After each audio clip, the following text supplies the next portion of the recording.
What happened was...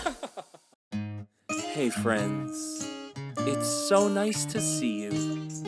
It's today, the time is now. You are here and the weather is outside your window.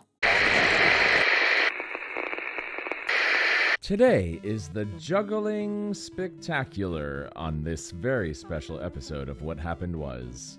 I take you behind the scenes at the Metropolitan Opera in New York to meet with Sean Gandini, juggler and choreographer of the Grammy and Olivier Award-winning production of Philip Glass's 1983 opera, Akhenaten. Gandini's productions have been seen the world over. He has revolutionized juggling as a choreographic art form. Please welcome the one and only Sean Gandini. Well, hello. What happened was I'm here at the Metropolitan Opera with Sean Gandini, arguably the best juggler in the world. Arguably.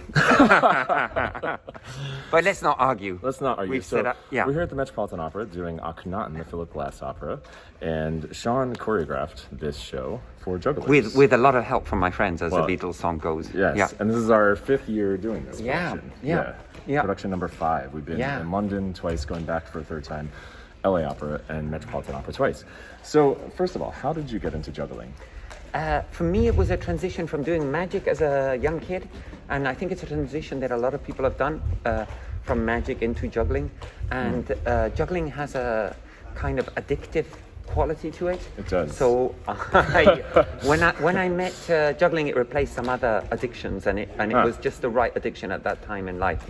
And then I realized that it had a huge aesthetic potential. Yes. And then I met my wife, Katiula Hokala, who's such a part of Gandini, and together we thought, is there something about the dance quality or the structure that it could be composed like music or dance? So that's where it's coming from. Yeah. Well, and I've seen many of your shows, and that's what's so extraordinary is you do incorporate dance and movement, and you choreograph.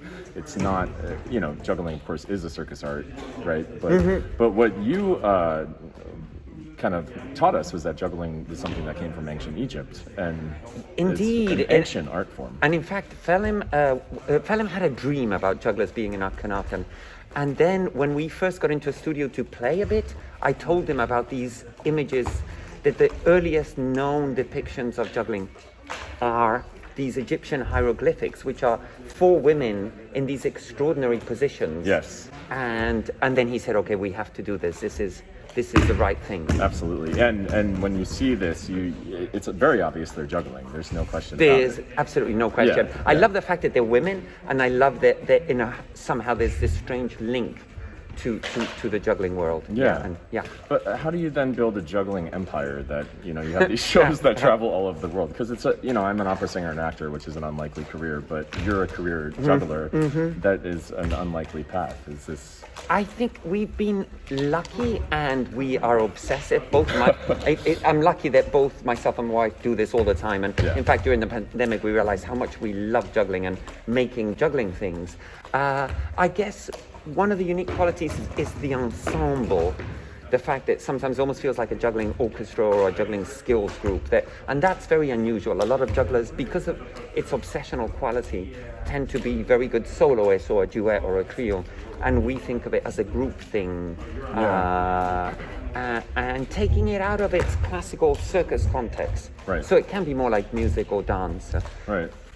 And here you are at the And here we are at the Metropolitan Opera. Life is good. But this isn't your first time using classical music with juggling. That's something you've done for quite a No, while. we have a history of doing it. And in fact, in what's called minimalism, we've done quite a lot of work with, choreographing to Steve Reich music, or there's an American composer called Tom Johnson who wrote some pieces for us specifically for sound balls. Or this morning, I think you saw we were rehearsing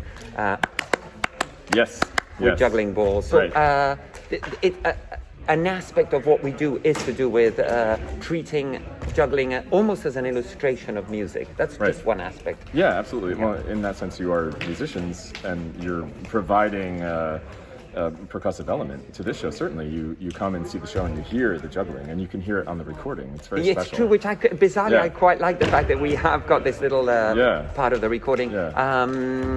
But also, I think in this particular show, sometimes I feel like we're the score, a visualization of the score. Yeah, very much so. And of course, Philip Glass saw it, and he said that this is the only way to do Akhenaten now.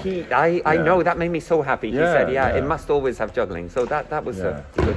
So what about, because everyone is not going to become a career juggler, but everyone can juggle because you can just throw one thing back and forth, and that's juggling, right? And that's what you taught me when we first got together. You had me juggle one ball, and then I graduated to 3 balls. And you're doing 3 in the show, which is fabulous. Yeah, it's really exciting. It's scary, but a lot of fun. And so many people on this production can now juggle. Karen, who conducts, can juggle. Anthony did 10 throws yesterday. Right. And I think pretty much almost everybody on the show can juggle. Some people do yoga, some people do juggling. What can you learn about yourself through juggling? I mean, for us, I guess it's different the way we juggle to how somebody would juggle as a relaxation. I know a lot of people find it takes them away from. But even within our world, where a lot of us juggle 2-3 hours, I mean, like now we're on a break, and if you look around the room, everybody's juggling. Always juggling. Always.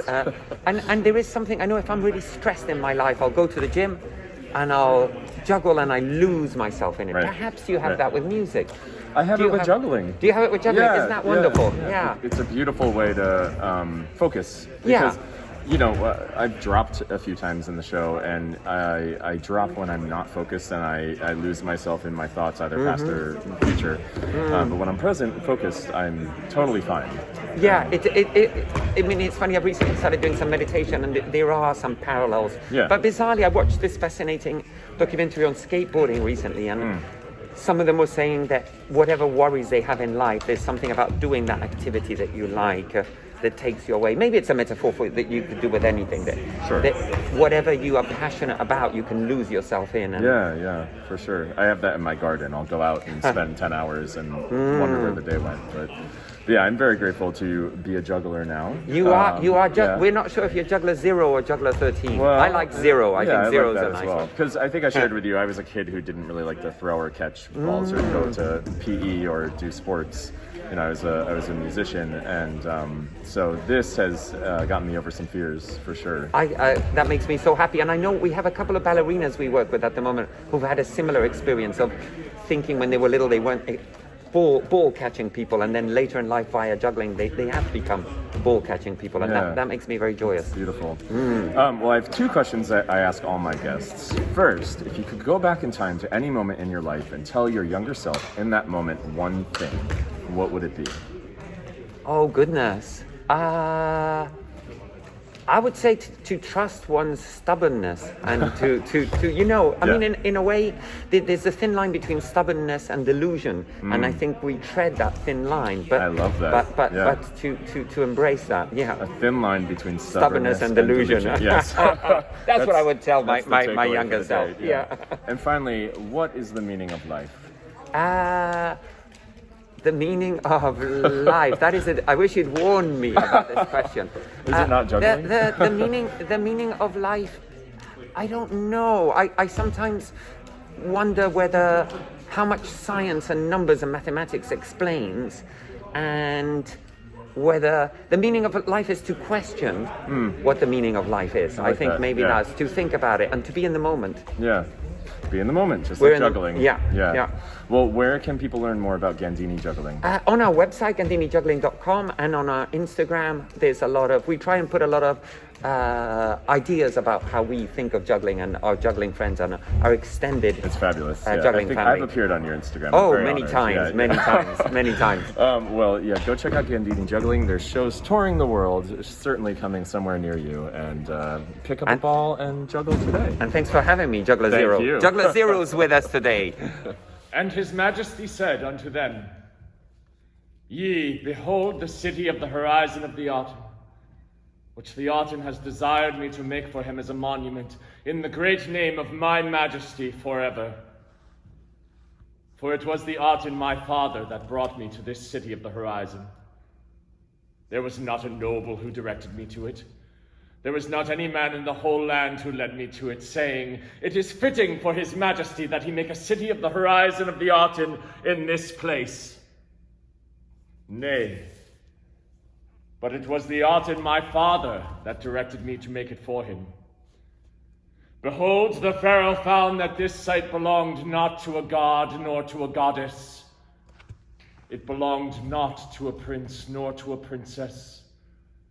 There was no right for any man to act as owner of it. I will make the city of the horizon for the Arten my father in this place.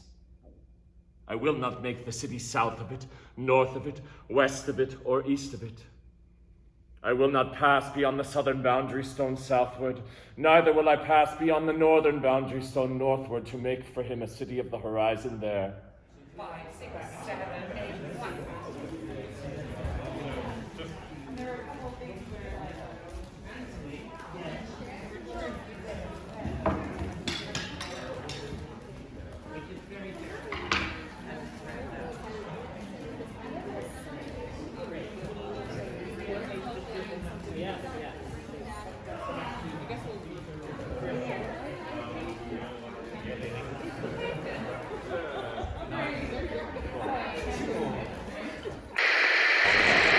That's all for today's episode. Puppies and rainbows till we meet again.